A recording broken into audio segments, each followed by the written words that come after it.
நேயர்களுக்கு அன்பு வணக்கம். மீண்டும் ஒரு திரை விமர்சனம் நிகழ்ச்சியில உங்க எல்லாரையுமே சந்திக்கிறதுல உள்ளபடி எனக்கு ரொம்ப சந்தோஷம். எப்படி இருக்கீங்க? நலமா இருக்கீங்களா? இன்னைக்கு என்ன படத்தை பத்தி விமர்சனம் பண்ண போறோம் அப்படின்னு சொல்றதுக்கு முன்னாடி, ஒரு சினிமாவை எப்படி பார்ப்போம்? இளைஞர்களுக்கான சினிமா அப்படின்னு சொல்லிட்டு பார்ப்போம். இல்ல இது ஃபேமிலி சென்டிமெண்ட்டுக்கான படம், இல்ல ஃபேமிலி என்டர்டெயின்மெண்ட்டுக்கான படம். இது உறவுகளை, சிக்கல்களை பற்றி அலசக்கூடிய ஒரு திரைப்படம். சமூக பார்வையில் வந்த படம்.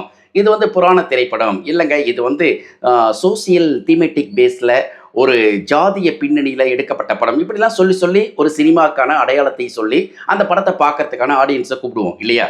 ஸோ, இன்னைக்கு நம்ம என்ன படத்த விமர்சனம் பண்ண போறோமோ, அந்த படம் எப்படின்னா, முதல் பாதி இளைஞர்களுக்கான படம். 2வது பாதி குடும்பத்தில் இருக்கக்கூடியவர்களுக்கான படம். அப்ப குடும்பத்தில இளைஞர்கள் இல்லையான்னு கேட்டா, இளைஞர்களையும் குடும்பத்தாரையும் இணைத்து ஒட்டுமொத்தமா ஒரு முழு நீள திரைப்படத்த வாய் விட்டு சிரிச்சு, மனசுக்குள்ள ஒரு நல்ல மெசேஜோட ரொம்ப சந்தோஷமா போங்க அப்படின்னு சொல்ற மாதிரியான ஒரு சினிமா. அந்த சினிமாவை பார்த்துவிட்டு வந்த சுட சுட இந்த நேரத்தில உங்களுக்கு விமர்சனத்தின் வழியாக சந்திக்கிறதுல சந்தோஷமா இருக்கு. என்ன படம் அப்படின்னா, வர மார்ச் மாதம் 27ஆம் தேதி ரிலீஸ் ஆக காத்திருக்கக்கூடிய ஒரு இசையமைப்பாளர் கதாநாயகனாக நடித்து வந்திருக்கக்கூடிய படம் ஹேப்பி ராஜ். இந்த படத்தினுடைய விமர்சனத்தை தான் இன்னைக்கு நம்ம பார்க்க போறோம். வாங்க நிகழ்ச்சிக்கு போலாம். ப்ராக்யூரமைண்ட் ஏஐ புத்திசாலியான தானியங்கி செயல்பாடுகள் மற்றும் நேரடி தகவல்களுடன் கொள்முதல் செயல்முறையை மாற்றுகிறது. ஏஐ சலுகை பகுப்பாய்வு முதல் சந்தை நுண்ணறிவு வரை ப்ராக்யூர்மைண்ட் ஏஐ குழுக்களுக்கு விரைவாகவும் புத்திசாலியாகவும் நம்பிக்கையுடன் முடிவுகள் எடுக்க உதவுகிறது. படத்தினுடைய கதையை பத்தி சொல்லணும் அப்படின்னா பெருசாலாம் ஒன்றும் இல்லைங்க. பையன் ரொம்ப ஜாலியான பையன். ஹீரோ ரொம்ப ஜாலியா ரொம்ப அப்படியே சுத்திட்டு இருக்கக்கூடிய ஒரு பையன். அவனுடைய காதல், அந்த வாலிப வயசுல இருக்கக்கூடிய அந்த விளையாட்டுத்தனங்கள், துடுக்குத்தனங்கள் எல்லாமே இருக்கு. பார்க்குற பொண்ணெல்லாம் பார்க்குறான், இவளை லவ் பண்ணிடலாம், கல்யாணம் பண்ணிக்கலாம் அப்படின்னு நினைக்கக்கூடிய ஒரு பையன். ஒவ்வொரு பொண்ணையும் பார்க்குறான். எங்கேயோ ஒரு இடத்துல ஒரு காதல் செட் ஆகுது. என்ன சொல்றான்னா, அதாவது பார்க்குறவங்கெல்லாம் என்னை தட்டி விட்டாங்க, இவ மட்டும்தான் சார் என்னை தட்டி கொடுத்தா அப்படின்னு சொல்லிட்டு தட்டி கொடுத்த பொண்ணை கட்டிக்கொள்ள ஆசைப்படக்கூடிய ஒரு ஹீரோ. அப்படியே பார்க்குறாரு. இவர் எளிமையான குடும்பத்து பையன். அவங்க பயங்கர கோட்டீஸ்வரியான ஒரு பொண்ணு. ஒரு ஃபாரின் ரிட்டர்ன்ல இருந்து வரக்கூடிய அப்பா, ஒரு கம்பீரமான உயர்தர வர்க்கத்தினுடைய பெண், ஒரு எளிமையான ஒரு பையன். வழக்கம் போல இருக்க கதை தானே அப்படின்னு பார்த்தா, ஐயோ பயங்கர ஜாலிங்க, என்டர்டைன்டு அடிச்சு தூள் கிளப்பி இருக்காங்க. படத்தை பாருங்க. படத்தினுடைய விமர்சனத்தில் கதைக்கவுல நான் போக போறதே கிடையாது. உள்ள இருக்கக்கூடிய விஷயங்களுக்குள்ள போலாம். ஜிவி பிரகாஷ் குமார் ஏற்கனவே நடித்த திரைப்படத்தில் இருந்து இந்த படம் மாறுபட்டு இருக்கு அப்படின்னே சொல்லலாம். ஏன்னா அவருடைய ஒரு சில திரைப்படங்கள் இப்ப சமீப காலமாக பெருசா பேசப்படல. ஆனா இசையில ஜிவி ஸ்கோர் பண்ணிக்கிட்டே வர்றாரு. இப்ப சமீபத்தில் வந்த படங்களுக்கெல்லாம் இசையமைத்த பாடல்கள்ல என்ன அளவுக்கு சக்கப்போடு போட்டுச்சு தெரியுமா? அந்த அளவுக்கு மிகப்பெரிய ஒரு இசையமைப்பாளராகவும் ஒரு நல்ல நடிகராகவே இருந்தார். ஆனா படங்கள் அவருக்கு பெருசா சோபிக்கல.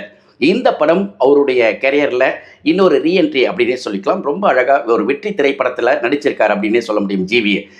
ஜிவியுடைய நடிப்பு ரொம்ப ஜாலியா இருக்கு. அவருடைய அந்த டயலாக் டெலிவரி, அந்த சாமிங்கான அந்த ஸ்டைலு, ஒரு அல்ட்ராசிட்டி, அதாவது அல்ட்ராசிட்டி பண்றாருன்னா ஜிவி தான் இந்த படத்துல முழுக்க முழுக்க ஸ்கோர் பண்ணியிருக்க. அவருடைய காதலியாக இந்த படத்தினுடைய கதாநாயகியாக ஸ்ரீ கௌரி பிரியா நடிச்சிருக்காங்க. ஸோ கௌரி பிரியா ரொம்ப ரொமான்ஸாக ரொம்ப ரொம்ப கிளாமராக ஒரு அழகிய காதலி அப்படிங்கிறத தாண்டி ஒரு சினிமாக்கான ஹீரோயினாக வந்திருக்காங்க ஸ்ரீ கௌரி பிரியா. ஸோ அவங்க ரொம்ப அழகாக நடிச்சிருக்காங்கன்றதை பெரிய ஸ்கோர் பண்ணாங்க கேட்டால் ஒரு அங்கொன்றும் இங்கொன்றுமாங்க. ஆனால் ஜிவியோடைய படமாக இது போகிறதுனால அவங்க ஜிவியோட கனெக்ட் ஆகிற இடமெல்லாம் நம்மளுக்கு ரொம்ப தேட்டரில் ரொம்ப ரொம்ப கிளாப்ஸ் அல்லும் அப்படின்னே சொல்ல முடியும். 11 ஆண்டுகளுக்கு பிறகு இந்த படத்தின் மூலமாக கம்பேக் கொடுத்துருக்கிற சாக்லேட் பாயாக நம்ம பார்த்து மீசை இல்லாத அப்பாஸை ரசித்த தமிழ் ரசிகர்களுக்கு ஒரு ஹீரோயினுடைய அப்பாவாக, ஸ்ரீ கௌரி பிரியாவுடைய அப்பாவாக இந்த படத்தில் கம்பேக் கொடுத்துருக்கார் அப்பாஸ். அப்பாஸ் ஒரு ஃபாரின் ரிட்டர்ன்லேருந்து வரக்கூடிய ஒரு வெளிநாட்டு அப்பா, ஒரு பணக்கார அப்பா எப்படி இருப்பாரோ அந்த மாதிரி நடிச்சிருக்கார். தமிழ் சினிமாவில் ஒரு குறைபாடு இருக்குது. என்ன அப்படின்னா, பணக்கார அப்பாவுக்கும் ஏழையாக நடிக்கிற அப்பாவே நடிப்பார்.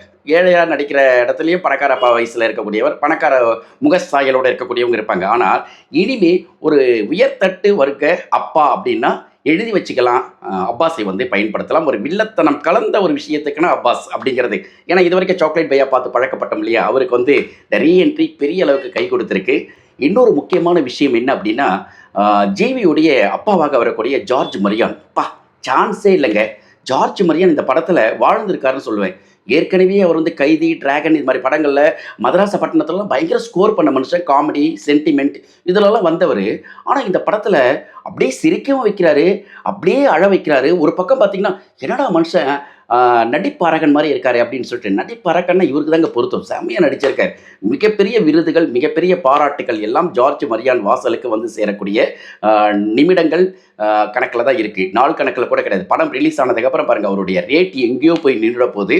அந்த அளவுக்கு நடிச்சிருக்காரு மனிதர். அவருடைய மனைவியா வரக்கூடியவங்களும் செம்ம நடிப்பு.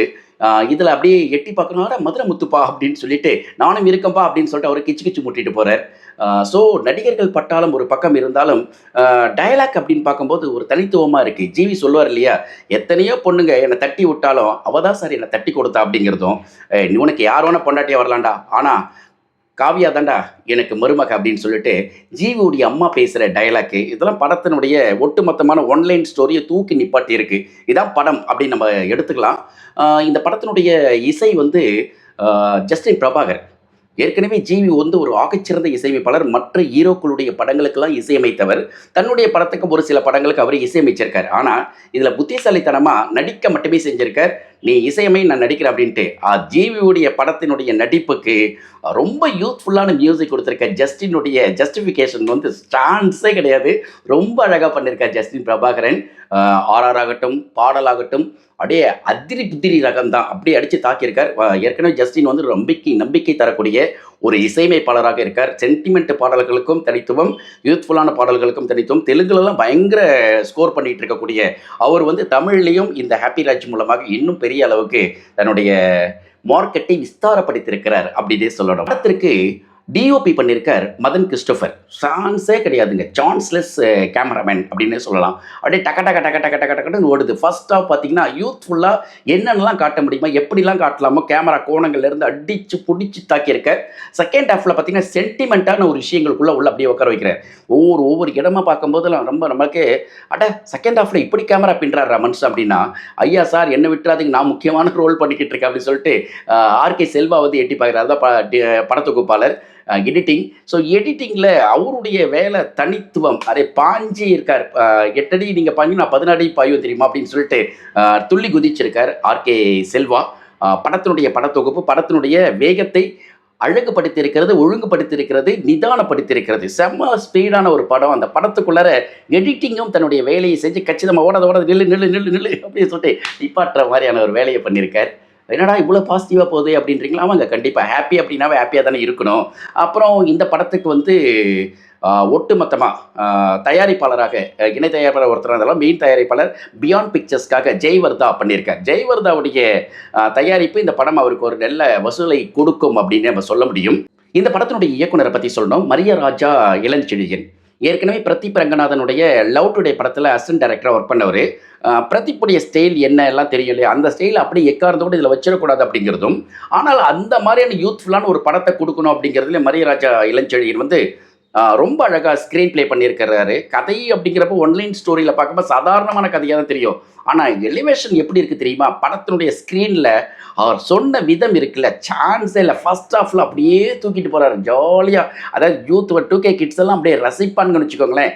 அவங்கள அப்படியே கொத்திட்டு வந்து செகண்ட் ஹாஃபில், டேய் அப்பா இதாண்டா இன்னும் கொஞ்சம் 10 வருஷம் கழிச்சு நீங்கள் இது மாதிரி மாறுவீங்க, நீங்களும் அப்பா அம்மா ஸ்தானத்துக்கு போவீங்க, அப்புறம் உங்களுக்கு வயசாகும், இதெல்லாம் புரிஞ்சுக்கடா அப்படின்னு சொல்லிட்டு அப்படியே தூக்கிட்டு வந்து இங்கே கடத்தி அந்த 2K கிட்ஸையும் ஒரு ஃபேமிலி என்டர்டெயின்க்குள்ளே லாக் பண்ணாமல் பாருங்களேன் மனுஷன். சான்ஸ்லெஸ். ரொம்ப அழகாக பண்ணியிருக்கீங்க மரியராஜா இளஞ்செழியன். உங்களுடைய இயக்கம் காமெடியோடு சேர்த்து சென்டிமெண்ட் வேலை செய்யுது. பல இடங்களில் வந்து டயலாக் மூலமாக கவனிக்க வைக்கிறீங்க.